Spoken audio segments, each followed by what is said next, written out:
Kalian ingat kasus yang menimpa Cici ini? Terjadi juga di keluarga gue. Jujur ini gila banget sih, sangat meresahkan dan gue relate banget dengan Cicinya.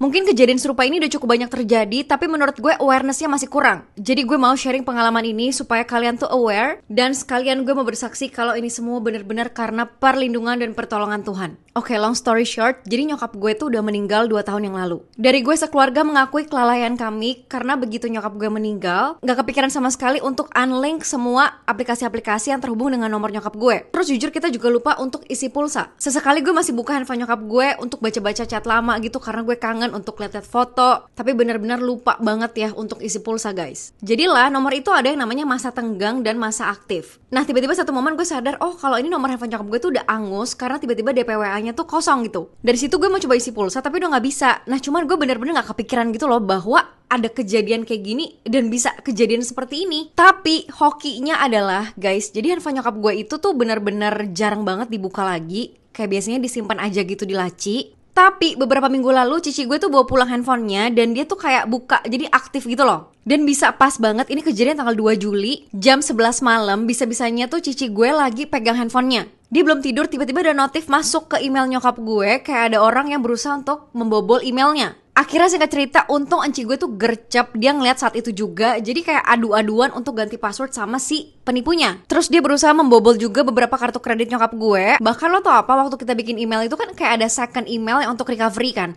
Itu udah sempat diganti ke email si penipunya. Tapi puji Tuhan banget, enci gue dan adek gue tuh gercep untuk ngambil balik emailnya. Bahkan lo tau apa, ini bikin gue merinding banget ya. Ini penipunya sampai ngechat kayak gini ke bank loh. Terus saat itu juga bokap gue langsung gercep untuk telepon semua bank untuk blokir semuanya. Belum sampai di situ, of course yang namanya penipu mereka akan mencoba segala cara ya guys. Tanggal 3 Juli paginya dia masih berusaha untuk membobol semua e-commerce nyokap gue kayak OVO, GoPay, ya you name it deh. Bahkan gue notice WA nyokap gue aja diganti DP-nya dengan foto nyokap gue sama si penipu. Aduh ini bener-bener meresahkan banget, gue tuh sampai anxious guys. Dan bokap gue juga langsung bikin BAP ke kantor polisi. Ya kita laporin kasus penipuan karena kan dia nyamper jadi nyokap gue. Terus tadi pagi gue sempat telepon ke CS providernya dan jujur cukup kecewa. Intinya dengan segala cerita gue dan bukti-bukti yang gue punya, itu Mbak CS-nya tuh dengan santainya bilang bahwa itu di luar kendali kami, itu udah menjadi hak milik dia karena nomornya udah dibeli sama dia. Woi, oke, gue paham ya, kalian sebagai provider itu berhak untuk mendaur ulang atau merecycle nomor dan orang lain tuh berhak membelinya. Tapi harusnya lain cerita kalau ternyata pemilik baru nomor lama kita itu adalah orang jahat yang menyalahgunakan nomor kita untuk tindakan yang gak baik. Dan kalian sebagai provider harusnya tuh punya senjata gitu, alih-alih ada kejadian kayak gini. Ya harusnya kepikiran juga gak sih? Dan please ini jahat banget ya, gue sedih banget sih karena nyokap gue tuh juga udah gak ada. Tapi aduh lu masih kayak gitu.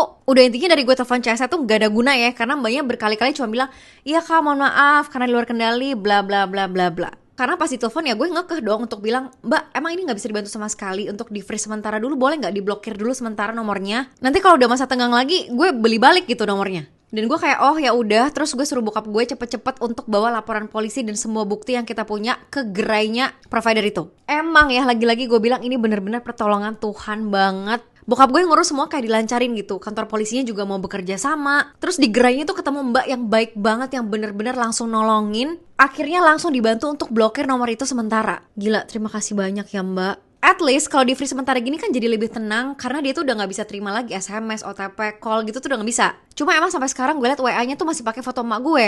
Duh, yang kayak gini-gini tuh kenapa sih sulit banget dibasmi? Kalian tuh kalau dapat uang kerja yang halal. Jujur kesel, anxious karena kejadian kayak gini kan. Wow, jantung gue berpacu banget ya. Oke, udah intinya gitu guys. Terima kasih banyak udah mendengarkan keluh kesah gue. Semoga pengalaman gue ini bisa jadi pembelajaran buat kalian supaya kalian lebih aware juga. Dan selalu ingat untuk isi pulsa. Jangan sampai nomor lo angus.